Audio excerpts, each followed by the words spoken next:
Hotel room में टीना और अहान के रोमांस के बाद टीना गुस्से में वहां से ड्राइवर के साथ ऑफिस के लिए निकल गई और अहान को खुद से आने का पनिशमेंट दिया।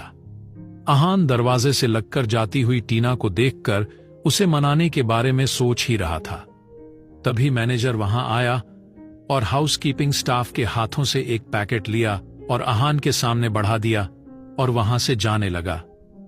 अहान ने उससे पैकेट लिया और उसे रोकते हुए पूछा, भाई सुनो ना, लड़कियों को कैसे मनाते हैं? उम्र में मुझसे बड़े लगते हो, मुझे भी थोड़ा ज्ञान बांटते जाओ, इस गरीब की मदद तो कर दो। मैनेजर अहान की बात सुनते ही अपने पीछे खड़े स्टाफ को जाने का इशारा किया और खुद अहान के पास चला गया। अहान को मुस्कुराते हुए देखते हुए बोला, सर, ये पहली बार है जो मैं बॉस को एक आदमी को लाते हुए देख रहा हूं। आपको नहीं लगता आप कुछ ज्यादा ही पीते हो? मैनेजर की यह बात सुन अहान को कुछ समझ नहीं आया और अजीब नजरों से घूरते हुए पूछा, पहली बात, आप उसे बॉस क्यों बुला रहे हो और मैं ज्यादा पिया हुआ था? यह बात आपको कैसे पता चली? मैनेजर अहान पर तंज कसते हुए कहा, बॉस के साथ रात गुजार और यह भी नहीं जानते कि टीजी होटल्स बॉस की है। पहली बार देख रहा हूं आप जैसे आदमी को जिसे इतनी बड़ी औरत को खुश करना भी नहीं आता। अहान चिढ़ते हुए बोला, क्या बकवास है? टीजी होटल्स उसका है, मेरे माथे पर कहीं उल्लू लिखा हुआ है क्या? मैनेजर ने अब अहान की तरफ गुस्से से घूरा और कहा, टीजी मतलब थ्रोन ग्रुप। अब तो विश्वास हो गया। सीईओ के साथ रात में क्या किया ये भी याद दिलाऊं? बकवास लोग ना जाने कहां से आ जाते हैं। इतनी अमीर औरत ने तुझे एक मौका दिया है तो सही से इस्तेमाल करते, पर नहीं, दारू दिखी नहीं पी पाके उनके ही सामने उल्टी कर दो। शुक्र मनाओ उन्होंने तुझे उसी वक्त कमरे से बाहर नहीं निकाला। मैनेजर ये सब कह वहां से अहान पर और गुस्सा करते हुए कुछ बड़बड़ाते हुए चला गया। अब अहान के अंदर गिल्ट ने जन्म ले लिया था और कल रात पीकर हंगामा करने के लिए वह खुद को खोस रहा था। इसी उधेड़बुन में कब ऑफिस पहुंचा उसे पता नहीं चला। टीना जब कार में बैठी तब ड्राइवर से बोली, काका, आपको पता है ना मुझे साड़ी पहनी अच्छी नहीं लगती, आप क्यों लाए? ड्राइवर ने थोड़ा झिझकते हुए कहा, आपके ऑफिस सूट के लिए मैंने बहुत देखा, लेकिन मुझे कुछ समझ नहीं आया तो मैं अपने हिसाब से साड़ी उठाकर लाया। सॉरी बेबी, आगे से ऐसा कभी नहीं होगा। टीना उस बुजुर्ग आदमी पर गुस्सा नहीं करना चाहती, इसीलिए उसने कहा, नजदीकी माल पर ले चलिए, मैं खुद ले लूंगी। ड्राइवर ने टीना के खुद की माल पर ले गया और मायरा को कॉल कर दिया। मायरा ने माल के मैनेजर को कॉल करके बता दिया और मैनेजर ने तुरंत टीना को रिसीव करके माल के पीछे की तरफ से अंदर ले गया।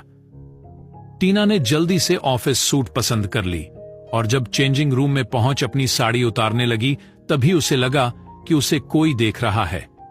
टीना ने फिर से अपनी साड़ी पहन ली और बाहर खड़ी सेल्स गर्ल से उसका सूट पैक करने के लिए कह दिया। टीना ने तुरंत ऑफिस पहुंची तो देखा कि अहान अभी भी उसके इंतजार में रिसेप्शन पर ही खड़ा था। अहान को उसका इंतजार करते देख वह मन ही मन बहुत खुश हो गई, लेकिन उसे नजरअंदाज करते हुए लिफ्ट की तरफ बढ़ गई। वहीं जब टीना ऑफिस में एंटर करते ही ग्राउंड फ्लोर के सभी एम्प्लॉयज उसे आंखें फाड़ देख रहे थे, क्योंकि उन लोगों ने आज तक अपने बॉस को साड़ी पहने नहीं देखा। टीना के शादी में भी एम्प्लॉयज को न्योता नहीं मिला। कुछ लड़कियों ने टीना की तस्वीर खींचकर ऑफिस ग्रुप में शेयर कर दिया। लड़कों का तो हाल बेहाल हो गया और मुंह से लाल टपकाए जा रहे थे। जब अहान की नजर उस फ्लोर के लड़कों पर पड़ी जो टीना के अंदर आते ही उसके पीछे चलने लगा, उन्हें खा जाने वाले नजरों से घूर रहा था। लिफ्ट के अंदर जाते ही अहान ने टीना को कमर से पकड़ अपनी तरफ खींचा और उसकी आंखों में देखते हुए कहा, किसी और के सामने साड़ी ना पहने के लिए कहा ना मैंने? तो फिर? टीना ने अहान को हल्के से धक्का दिया और बोली, मल्होत्रा साहब, आपने मेरे सवाल का जवाब नहीं दिया। अब उसके बाहों से छूटते हुए सामने देख बोली, प्लीज बिहेव। आपने ध्यान नहीं दिया होगा, यहां हर तरफ सीसीटीवी है सिवाय मेरे केबिन के। हमारी बातें तो रिकॉर्ड नहीं होती, लेकिन हमारी हरकतें जरूर कैप्चर होती हैं। अब तक लिफ्ट उनके फ्लोर पर पहुंच गया और दोनों बाहर निकले। अहान, जो अभी भी उसके पीछे चल रहा था, उसकी लचक मचक देख दीवाना हो रहा था। उसे अपने शरीर में आग लगने जैसा महसूस हुआ। टीना ऐसे ही बिना पीछे मुड़े अपने केबिन के अंदर चली गई। आहान अपनी जगह पर बैठ टीना की तरफ ऐसा ही देखता रहा जब तक वह अंदर चली गई। मायरा जो अपनी जगह पर बैठ खुद को इग्नोर होता देख रही थी, उसने आहान को घूरते हुए अपना गला साफ किया।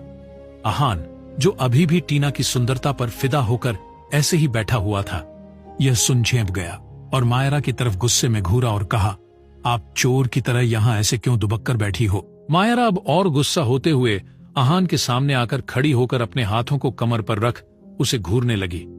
आहान यह देख समझ गया कि उसकी चोरी पकड़ी गई। उसने अपने हल्की आवाज में कहा, जाने दो, अब के लिए माफ कर दिया, लेकिन नेक्स्ट टाइम से आप आवाज कीजिएगा। मायरा अपना हाथ उठाए उसे मारने वाली ही थी, तभी उसके टेबल पर रखा इंटरकॉम बजा। वह समझ गई और वहां से टीना के केबिन में चली गई। टीना अब अपने ऑफिस सूट में चेयर पर बैठ कुछ फाइल्स पढ़ रही थी। जब डोर खुलने की आवाज आई तो उसने बिना देखे ही कहा, अपने माल पर किसी को नजर रखने के लिए कहो, खासकर स्टोर मैनेजर और सिक्योरिटी इंचार्ज पर। आगे टीना कुछ ऐसे बताने वाली ही होती हैं। मायरा गुस्से से उसे घूरते हुए बोली, अच्छा तुम्हें मैं दिख गई? अभी तो नजरअंदाज कर अंदर आई, क्यों ना सारे काम भी। मायरा कुछ और बोलती, तभी टीना के मोबाइल पर मैसेज का रिंगटोन बजा और वह मायरा को चुप रहने का इशारा करके मैसेज देखकर सेंडर को कॉल कर दिया। दूसरी तरफ से कॉल पिक होते ही टीना ने कहा, शैलजा, इंफॉर्मेशन ठीक है ना? शैलजा ने हां कहा तो टीना कॉल काटकर किसी और को कॉल मिला दिया। कॉल पिक होते ही टीना ने बिना भाव के कहा, मेरे साथ चलने के लिए तैयार हो? दूसरी तरफ से आवाज आई, लेकिन मैं इन सब में अपना नाक नहीं घुसा सकता, वह तो दूसरी स्टेट हो गई ना।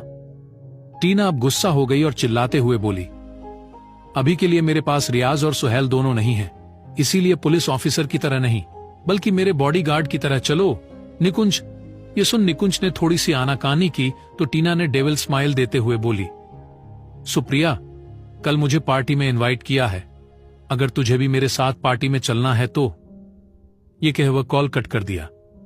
मायरा ने बेचैन होते हुए पूछी, निकुंज सर ने हां तो कर दी ना? टीना ने मायरा की तरफ देख हल्के से मुस्कुराते हुए बोली, अपना धूम हिलाते हुए आएगा, उसके दिल की तार को छेड़ दिया है मैंने। मायरा को देख टीना अब बिना भाव के बोली, ऑफिस संभालो, मुझे ये काम कैसे भी करके खत्म करना है। मैं मल्होत्रा साहब को भी साथ ले जा रही हूं। कोई पूछे, खासकर विशाल तो बोल देना क्लाइंट से मिलने लद्दाख गई हूं और 2-3 दिन में लौटूंगी। मायरा को विशाल से झूठ बोलने के लिए क्यों कहा टीना ने? ऐसा कौन सा जरूरी काम है टीना को जो वह निकुंज और आहान को साथ ले जा रही थी? जानने के लिए सुनते रहिए